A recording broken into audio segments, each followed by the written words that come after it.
வணக்கம்.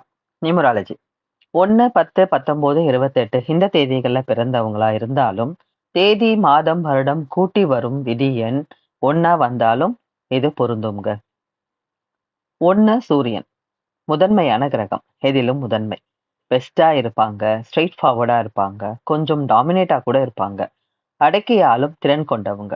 க்ளோஸா பழகுறவங்களுக்கு மட்டும் தான் இவங்களோட உண்மையான ஃபேஸ் தெரியும். ஆ இந்த 2025 கூட்டுனா 9 வருங்க. 9ன்றது செவ்வா. 1 சூரியன். 2மே நெருப்பு கிரகங்கள். அதனால இந்த வருடம் சிறப்பான பலனை தரப்போகுது. போன வருடம் 2024 கூட்டுனா 8 சனி. 1 சூரியன். சனிக்கும் சூரியனுக்கும் ஒத்தே வராதுங்க. வாழ்க்கை போர்க்களமா இருந்திருக்கும். தொழில் முடக்கம், சங்கடம், வலி, வேதனை, ஏமாற்றம், குடும்பத்துல ஒற்றுமையின்மை, குழந்தைகளால சங்கடம் போன்ற பல கஷ்டங்கள ஃபேஸ் பண்ணியிருப்பீங்க. நிம்மதி இல்லாத வாழ்க்கைய தான் வாழ்ந்திருப்பீங்க.